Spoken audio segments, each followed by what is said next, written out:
Hi, it's Ryan from Knights Around a Table, and there are mysteries for you to discover in this video. Namely, the first one is, why do I have two copies of this game from CGE called Under Falling Skies? Well, I'll reveal that shortly, but first I have to talk about how I came across this game. I follow CGE, I'm very interested in CGE stuff, and they sent these copies along to me, and it's COVID time.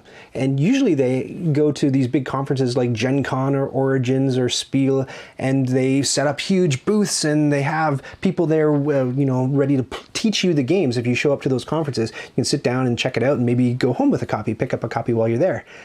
And it's, it's an important sales period for these publishers, but it's COVID and all bets are off, all conferences have been canceled. So what did some of these do? Well, Gen Con did, so I didn't find it so great what Gen Con did. They had what I like to call a glorified web page. It was just sort of like an image map that you could click on and go to different vendors, and a bunch of pages were broken, and it just wasn't, as far as replicating a conference feel, it didn't really do that well. However, what CGE tried, I thought, was a lot closer to hitting the mark. So they went in with a couple of other publishers and they said, okay, we're all going to promote our games through this virtual world, right? And we'll have a press day, and then we'll have a weekend when the public can go in. And you go in and you pick an avatar from a big pile of them, and you're walking around this virtual space that, aside from the gigantic castle, is made to mimic a conference space. So there were a bunch of tables, and as soon as you showed up close to a person, and I hope I can show you some, I didn't get any B-roll, but I hope I can intersplice my yammer with a couple of screenshots of Castle Tricon so you can see what I'm talking about. So when you'd show up close to a person, it would pop open your camera and it would show your face, so you could talk to people using, a video feed. And then when you went to a table, you'd have people teaching you the game, and it would pop open an instance of Tabletopia depending on which game you played, right? If you were playing Arnak, it was with the Lost Ruins of Arnak, which I'm talking about in a different video. It would show you a Tabletopia embedded version of that within Castle Tricon's 3D world. And if it was Under Falling Skies, it was a proprietary thing that was happening in world so that you could play it. So unfortunately, Lost Ruins of Arnak, the tech didn't work for me, but for Under Falling Skies it did. And I was able to get a demo of the game. They went with really familiar themes for their slate of games this year, CGE did. So Lost Ruins of Arnak is like an Indiana Jonesy, ancient civilization, Tomb Raider-y kind of theme. And this, they'd probably hate for me to say it, but this is Space Invaders. This is a board game version of Space Invaders where you have aliens coming down the board and you have to fight them off. But like I said, there are some mysteries to discover. What's interesting about this, there are a few things. First of all, it's a solo game. So I don't know if CGE had that planned from the get-go, a purely solo game, or if they saw the writing on the wall and thought, oh shoot, COVID, let's dismantle everything and make this a single-player only game, strip out all the other multiplayer stuff, or what happened. But I mean, they're in a pretty good position to be offering a solo-only game in the middle of a time when people can really only reliably play solo. The second thing they did, now this was wild to me, they sent two copies because I saw the demo of the game and it looks simple enough, and they mentioned sort of on the slide, oh yeah, and there's a campaign. I thought, okay, that's interesting, there's a campaign, so maybe different levels or missions you can play through, right? The campaign is such a substantial element to this. First of all, it's a way heavier box than I would have thought for the components that I saw at the Castle Tricon event. That's the first thing. Second thing is that they don't want anything to be spoiled. So they don't want me to open this thing and show you all the campaign stuff. So this says demo copy right along the side of it. So what they've done is they sent me two copies, and one of them is completely blurred out. So you're not going to see any spoiler stuff. This is the one with the spoiler stuff. That's for me to play later. We're going to put that away. And this one is the one that we're going to unbox right now. And I mean right now. Hopefully you fast forwarded to this part, past all my blah, blah, blah. So, they didn't want me to say Space Invaders because everyone's lawsuit nervous. I don't think they'd be sued for that at all. Completely different thing.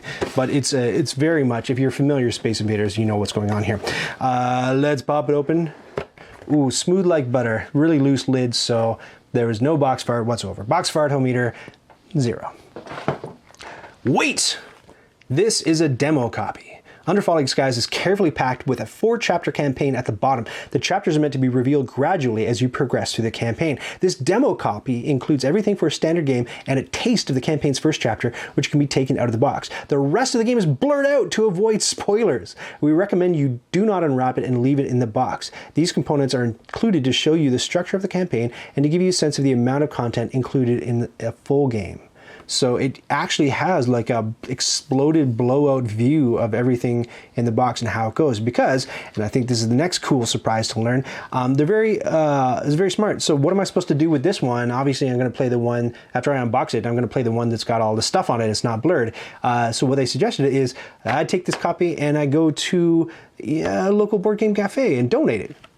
That's a super cool idea. And I live in Oshawa, Ontario, just an hour east of Toronto, and our local board game cafe is called Brew Wizards. So once I'm finished with this video, I'll head down there with a mask on and I'll flip them this copy. I thought that was really neat. They got a tutorial video. I wonder if Paul teaches that. Paul Grogan from Gaming Rules. Here's the instruction booklet. It's not a very difficult game to learn, but it looks a little bit like, you know, kind of easy to play, tough to master kind of thing, because the whole time, well, a little comic book, pretty neat. That is how many pages? 15 pages. I won't say anything more. Let's look. So these are the baddie ships. And I think the word baddie is taken on a different meaning. I'm on TikTok a lot, and baddie is like hot person now, isn't it? Isn't that what it means? So here's what the ships look like. There's a ship, there's a ship. This one disappeared because it's transparent. But you get the idea. Some are red, some are orange, and the red ones and the orange ones, I believe, do different things.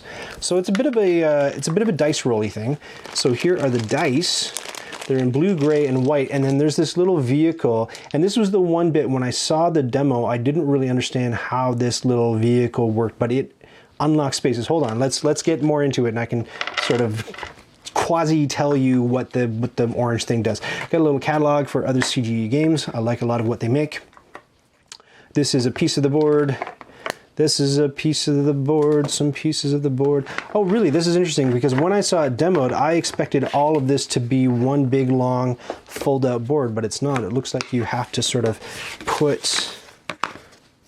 This is your home base. This home basey thing kind of reminds me of, if you've ever played XCOM, you know, you got your home base, and it's a cutaway view, and it shows the different rooms.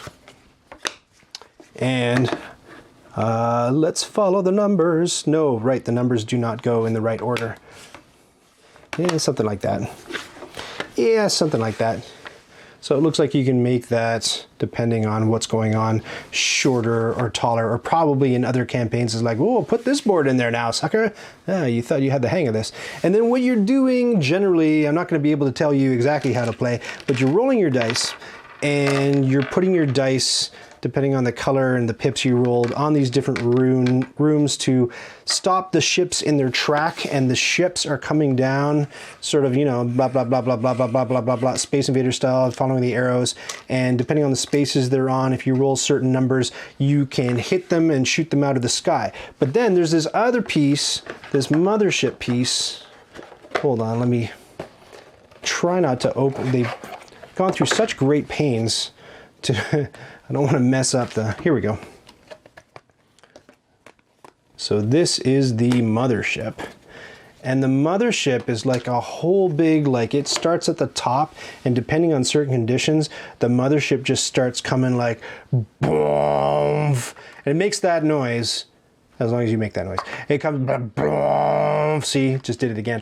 It comes down here and, you know, gets closer and closer and closer, so it's gonna come closer to your base and kill everybody, basically.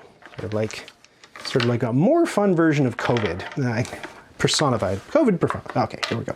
And then this, the truck has something to do with unlocking more of these rooms and making them available at certain points. I didn't quite get the bit with the truck. And you are trying to get a marker up on, I believe this is like a science tracky kind of thing, and then the bad guys can get stronger, and, you know, they can take pips off your or points off your truck and move it backwards, so you lose rooms, lose access to rooms.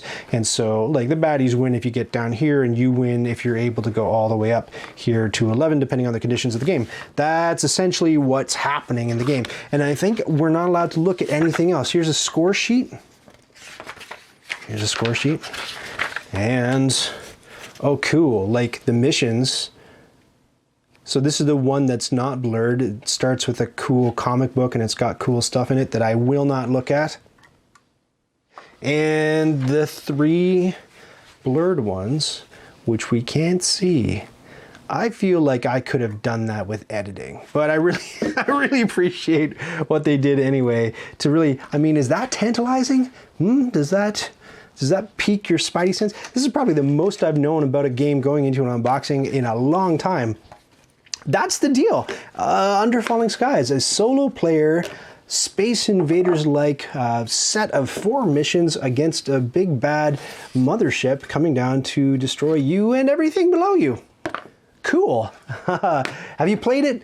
Are you interested in it? Did you put like a reminder on Board Game Geek so that anytime anybody mentions it, you get pinged?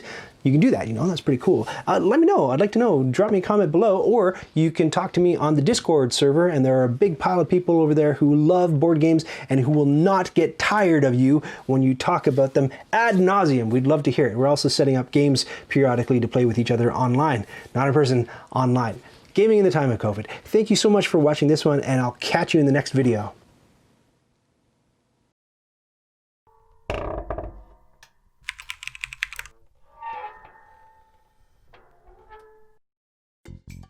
Did you just watch that whole thing? Oh, hey, to 100% this video, click the badge to subscribe, and then click the bell to get notifications when I've got new stuff.